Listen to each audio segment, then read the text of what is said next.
కండలు తిరిగిన టెక్నాలజీ కాస్త ఖరీదే గురు. పూర్తి వివరాలకు చదవండి రేపటి సాక్షి దినపత్రిక. బెజవాడ ప్రజలు వరదలతో అల్లాడుతుంటే సీఎం చంద్రబాబు బురద రాజకీయాలు చేస్తున్నారు. తన చేతగానితనాన్ని ఎదుటివారిపై నెట్టేసే ప్రయత్నం చేస్తున్నారు. ప్రజలకు సాయం చేయడంలో పూర్తిగా విఫలమైన చంద్రబాబు ఎదురు బుకాయిస్తున్నారు.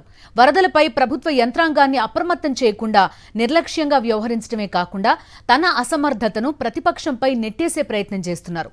చంద్రబాబు బురద రాజకీయాలు ఎలా ఉన్నాయో చూద్దాం. విజయవాడ చరిత్రలో ఎన్నడూ లేని విధంగా అతిపెద్ద విపత్తు సంభవించింది. వరదలతో విజయవాడ నగరం దాదాపుగా మునిగిపోయింది. ప్రజల్ని ఆదుకోవాల్సిన ప్రభుత్వం పూర్తిగా విఫలమైంది. ప్రజలను అధికార యంత్రాంగాన్ని ముందుగానే అప్రమత్తం చేయాల్సిన సీఎం చంద్రబాబు చేతులెత్తేశారు. పోనీ సహాయక చర్యలైనా సక్రమంగా చేపట్టారా అంటే అది కూడా లేదు. సహాయక చర్యల్లో విఫలమైన ప్రభుత్వ తీరును బాధితులు బహిరంగంగానే విమర్శిస్తున్నారు. ప్రభుత్వం నుంచి తమకు ఎటువంటి సహాయ సహకారాలు అందలేదని బాహాటంగానే చెబుతున్నారు. గత నెల 28వ తేదీన కృష్ణా బేసిన్లో అతిపెద్ద వర్షాలు కురుస్తాయని ఐఎండీ హెచ్చరించింది. అయినా ప్రభుత్వానికి చీమ కుట్టినట్టుగా కూడా అనిపించలేదు. కృష్ణా నది మహోగ్ర రూపం దాల్చి సుమారు 12 లక్షల క్యూసిక్కుల వరదతో విజయవాడ నగరం, రాజధాని ప్రాంతం అమరావతి పూర్తిగా నీట మునిగినా ప్రభుత్వంలో ఎటువంటి చలనం కనిపించలేదు. కేవలం చంద్రబాబు ఫోటోలకు ఫోజులివ్వడానికే పరిమితమయ్యారు. సహాయక చర్యలకు ఆటంకం కలిగిస్తూ అధికార యంత్రాంగాన్నంతా తన వెనక తిప్పుకుంటూ ఎల్లో మీడియాతో సమావేశాలకే సమయమంతా వెచ్చించారు. ప్రజలు ఏమైనా పర్వాలేదు, తనకు పబ్లిసిటీ వస్తే చాలు అనుకుంటున్నారు.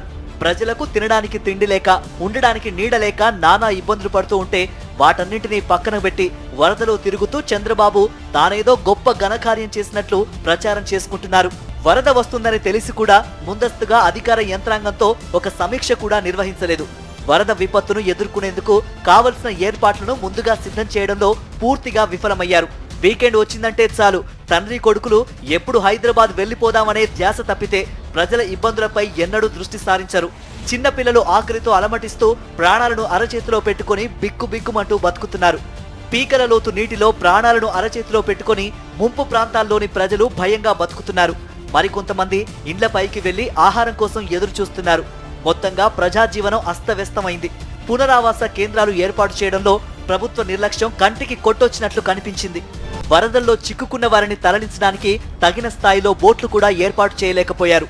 పక్క రాష్ట్రాల్లో ఉన్న ఎన్డీఆర్ఎఫ్, ఎస్డీఆర్ఎఫ్ సిబ్బందిని ముందుగా రప్పించడంలో విఫలమయ్యారు. చంద్రబాబు తీరుపై సర్వత్రా విమర్శలు వ్యక్తం కావడంతో తన చేతగానితనాన్ని ఎదుటివారిపై రుద్దే ప్రయత్నం చేస్తున్నారు. వరదలో తన ఇల్లు మునిగిపోతోందనే భయంతో వెలగలేరు దగ్గర బుడమేరు రెగ్యులేటర్ గేట్లు ఎత్తేశారు.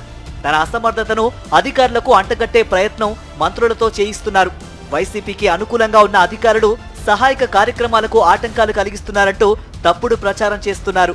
వారి వల్లనే సహాయక చర్యల్లో ఆలస్యం జరుగుతోందని ఎల్లో మీడియాలో రోత రాతలు రాయిస్తున్నారు. వరదలు అంచనా వేయడంలో జలవనరుల శాఖ అధికారులు వైఫల్యం చెందారంటూ విమర్శలు చేయిస్తున్నారు. వరదలో 4 బోట్లు కొట్టుకువచ్చి ప్రకాశం బ్యారేజీ గేట్లు దగ్గర ఆగిపోతే దీని వెనక వైఎస్ఆర్సీపీ కుట్ర ఉందని ప్రజలను మభ్యపెట్టే ప్రయత్నం చేస్తున్నారు. గతంలో వైసీపీ ప్రభుత్వ హయాంలో ఇదే తరహాలో బోట్లు కొట్టుకువస్తే తన ఇంటిని ముంచివేయడానికి వైఎస్ఆర్సీపీ నేతలు బోట్లు ప్రకాశం బ్యారేజీ గేట్లకు అడ్డంగా పెట్టారని చంద్రబాబు, లోకేష్ ఆరోపించారు. ఇప్పుడు కూడా అదే తరహాలో బోట్లు కొట్టుకువచ్చాయి.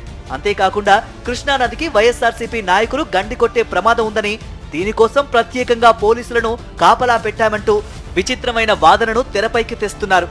ప్రతిపక్ష నేత బాధితులను పరామర్శించే సమయంలో ప్రభుత్వం నుంచి తమకు ఎటువంటి సహాయ సహకారాలు అందలేదని వారు వైఎస్ జగన్తో మొరపెట్టుకున్నారు. ఇటువంటి విపత్కర పరిస్థితుల్లో వాలంటరీ వ్యవస్థ ఉంటే తమకు చాలా ఉపయోగపడేదనే అభిప్రాయాన్ని బాధితులు వ్యక్తం చేశారు. చంద్రబాబు తన చేతగానితనాన్ని కప్పిపుచ్చుకునేందుకు అధికారులను బలిపశువులను చేయడానికి సిద్ధమవుతున్నారనే అభిప్రాయం వినిపిస్తోంది.